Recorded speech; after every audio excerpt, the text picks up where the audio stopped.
Party के members नाकारा समझते थे, इसीलिए उन्होंने उसे पार्टी से निकाल दिया। लेकिन फिर पता चला कि युग तो एक ओवर पावर्ड कैरेक्टर है।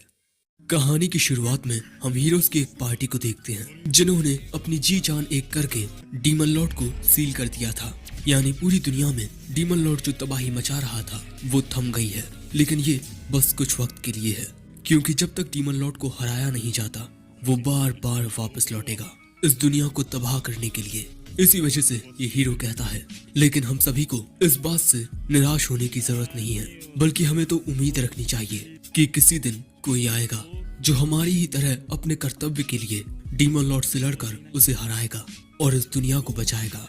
एक दिन एक नया हीरो आएगा, जिसके बाद हम हमारे मेन कैरेक्टर ह्यूग फेल्टियो को देखते हैं, जो अपने साथियों के साथ मिलकर मॉन्स्टर्स से लड़ रहा था और इसके पास मैजिकल पावर्स होती हैं और उसकी एक टीममेट एक मॉन्स्टर पर फायर अटैक करती है। तभी ह्यूग अपने दोनों हाथों से अलग अलग मैजिक स्पेल का यूज करता है।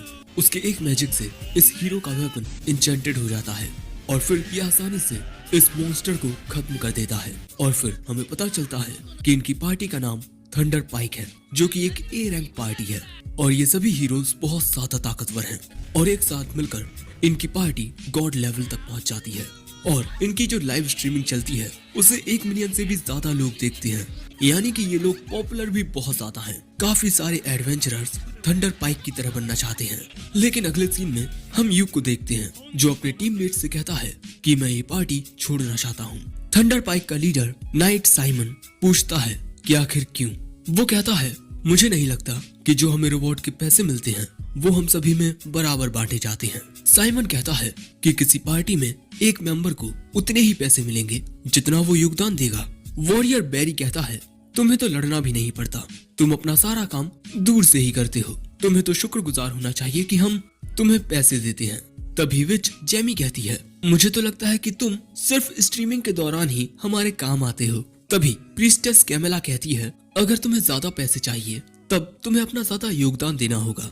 ह्यूग कहता है, तुम सभी तो ऐसे बोल रहे हो जैसे मैं कुछ करता ही नहीं, हर वक्त मैं तुम सभी को सपोर्ट करता हूँ।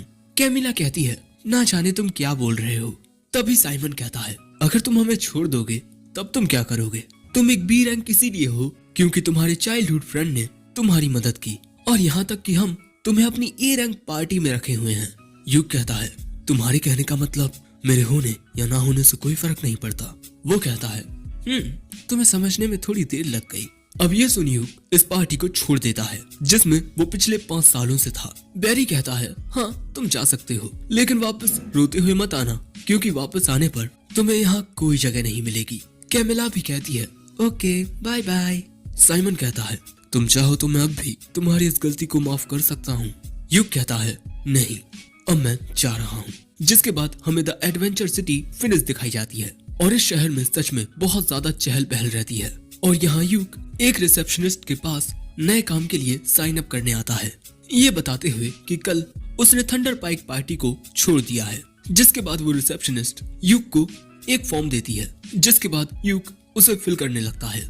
नाम ह्यूग फेल्टियो, उम्र 20 साल, जॉब रेड मेज एंड एल्केमिस्ट। और फिर जैसे ही वो उस फॉर्म को रिसेप्शनिस्ट को देता है, एक लड़की वहाँ आकर उसे गले लगा लेती है और फिर कहती है, मैं आपको कितने वक्त बाद देख रही हूँ सेंसे।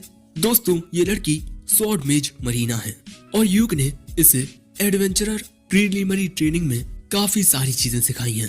ह्यूग पूछता है, बाकी सब ठीक है ना? वो कहती है कि हाँ वो बिल्कुल ठीक है।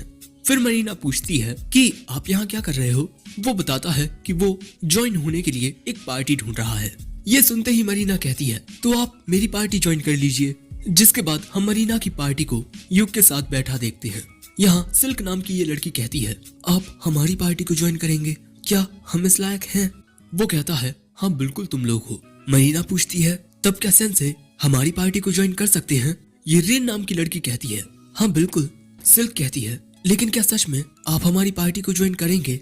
हम बस एक डी रैंक पार्टी हैं जो कुछ टाइम पहले ही बनी है और आप एक बी रैंक एडवेंचरर हो, हमारे साथ जुड़कर आपको ज्यादा फायदा नहीं होगा। ह्यूग कहता है, यही जगह मेरे लिए बेहतर रहेगी क्योंकि ए रैंक पार्टीज अक्सर हाई लेवल क्वेस्ट या डीप डंजन में जाते हैं और मैंने अपनी पिछली पार्टी के लिए इतनी ज्यादा मेहनत की थी कि मैं लगभग कर्जे में ही आ गया था।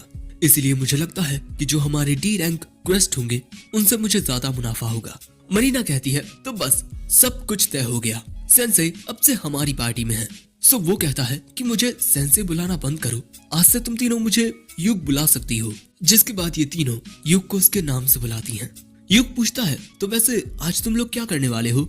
सिल्क बताती है कि हमने पेंटल अबेंडेंड माइन डंजियन से मैजिक आयरन ओर को कलेक्ट करने का क्वेस्ट लिया है। अगले सीन में हम इन चारों को उसी डंजन के बाहर देखते हैं। और दोस्तों इस जगह पर एक छोटा बाजार भी लगा हुआ था। आगे बढ़ते हुए युग कहता है इस डंजन के 6th फ्लोर पर ऐसी काफी सारी जगहें हैं जहां हमें मैजिक आयरन ओर मिल सकते हैं। जो सुन सिल्क कहती है हाँ, लेकिन वहां जाने के लिए हमें 5th फ्लोर के बॉस से लड़ना होगा। सो युग कहता है ठीक है, तब हम लोग 4th फ्लोर से शुरू करेंगे। जिसके बाद डंजन के अंदर ये सब मैजिक आयरन ओर को ढूंढ रहे थे। यहाँ मरीना एक आइटम के जरिए जमीन में चेक कर रही थी। युग देखता है कि ये लोग बिल्कुल वैसे ही काम कर रही हैं जैसे मैंने सिखाया था। जिसके बाद वो मरीना से कहता है दो, अब मैं ये काम करता हूँ। वो कहती है लेकिन आप तो एक रेड मेज हो और मैं जितना जानती हूँ कि अगर किसी पार्टी में कोई थीफ नहीं है तब इस तरह के काम स्वॉर्ड मेज को ही करने पड़ते हैं। लेकिन तभी युग अपने पास से एक डिटेक्टिंग लैंटर्न निकालता है और अगले ही पल में वो लैंटर्न चमकने लगती है और ये इन लड़कियों को बहुत खूबसूरत लगता है। युग बताता है कि इसकी मदद से हम बहुत आसानी से एक माहिर चोर की तरह छिपे हुए जालों से बच सकते हैं। जिसके बाद इन सभी को अपने सामने बिछे हुए जाल नजर आने लगते हैं। जो देख सिल्क कहती है कि इस लैंटर्न में डलने वाला तेल बहुत ही महंगा होगा। युग कहता है कि परेशान मत हो, मैं अपनी एल्केमी से इस तेल को बना लेता हूँ। अब चलो तुम तीनों मेरे पीछे आओ और मरीना तुम हर पल चौकन्ने रहना, हो सकता है कि अचानक ही हम पर कोई हमला हो जाए। अब आगे बढ़ते हुए युग सभी को कह रहा था कि जरा ध्यान से चलना, यहाँ काफी सारे जाल बिछे हुए हैं। और यहाँ युग याद करता है कि उसकी पुरानी पार्टी थंडर पाइक भी पहली बार इसी डंजन में आए थे।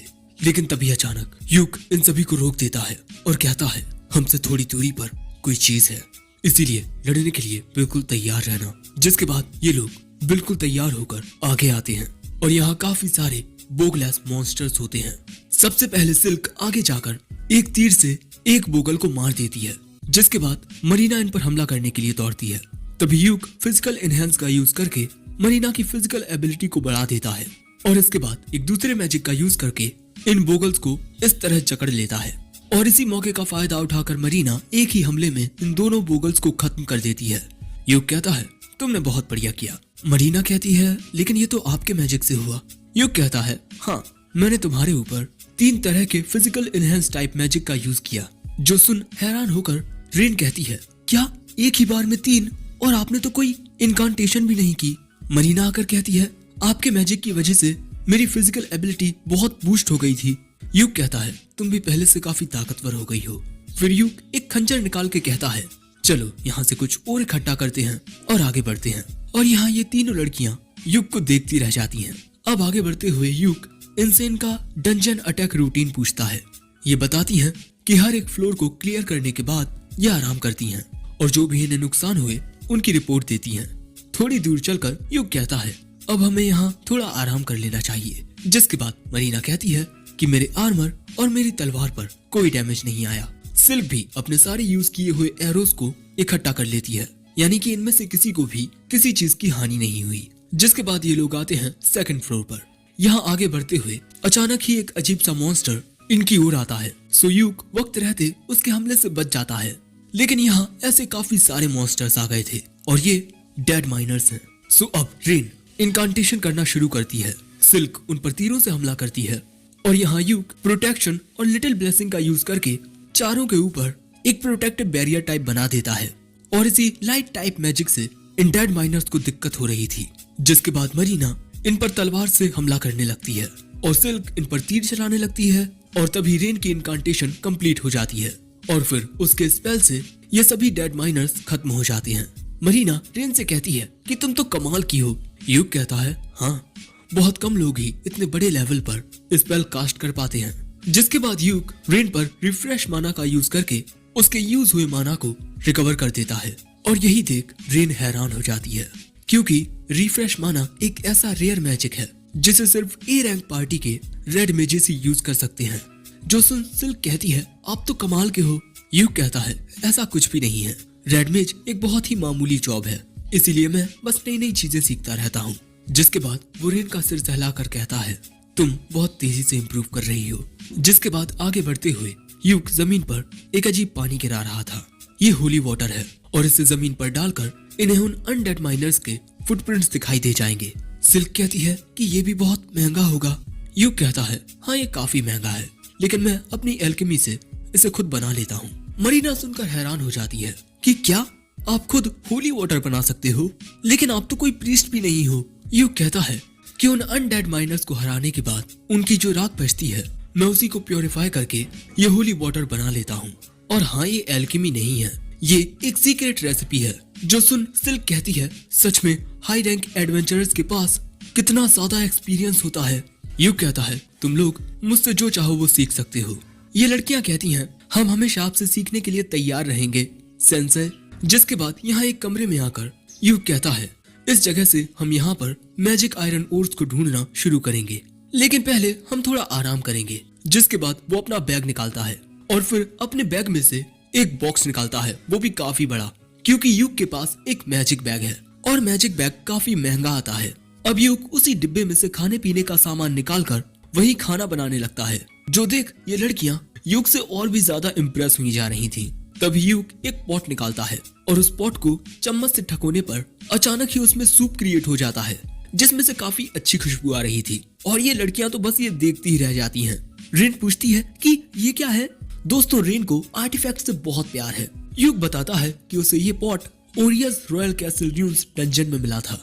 इसे सूप स्टॉक कहते हैं, लेकिन ये टूटा फूटा था और इसे ठीक करवाने में यूक के काफी पैसे खर्च हुए थे। रेन कहती है, ये कितना अमेजिंग आर्टिफैक्ट है। और तभी भूख के मारे मरीना के पेट से आवाज आने लगती है। जिसके बाद खाना बनकर तैयार हो जाता है और यूक कहता है कि खाना खाना शुरू करो। ये लड़कियां इतने अच्छे खाने को बस ताके जा रही थी और फिर ये खाना खाती हैं। इन तीनों को ये खाना बहुत ही अच्छा लगता है, लेकिन तभी इस खाने को खाकर सिल्क कहती है, सेंसेई देखकर लगता है कि इस खाने में माना मिला हुआ है। यूक बताता है कि अगर ध्यान से समझा जाए तो कुकिंग भी एक प्रकार की एल्केमी ही है, और क्योंकि अभी हमें बहुत सारा काम करना है इसीलिए मैंने इस खाने में थोड़ी ज्यादा मेहनत की है, जिससे तुम तीनों को ताकत मिले। लेकिन यूक की बात सुन सिल्क इसी बारे में सोचने लगती है, लेकिन उसे कुछ समझ नहीं आता। सुरीन कहती है कि तुम ज्यादा मत सोचो। जिसके बाद 4th फ्लोर में इनके सामने एक बहुत ही बड़ा मॉन्स्टर आता है। ये एक रॉक लिजार्ड है और दोस्तों इस जगह पर काफी सारे मैजिक आयरन ओर थे और ये सभी भी इस मॉन्स्टर से लड़ने के लिए तैयार थे। जैसे ही ये लिजार्ड इन पर हमला करने आता है, यूक अपने मैजिक से इसे स्लो कर देता है और अगले ही पल में मरीना अपनी फुल पावर के साथ उछलती है और अपने इनहैंड स्वॉर्ड के एक ही हमले से वो इस रॉक लिजार्ड को खत्म कर देती है। लेकिन हाँ, ऐसा करने से वो काफी थक जाती है, क्योंकि मैजिक ब्लेड का यूज करने में काफी ज्यादा माना कंज्यूम होता है।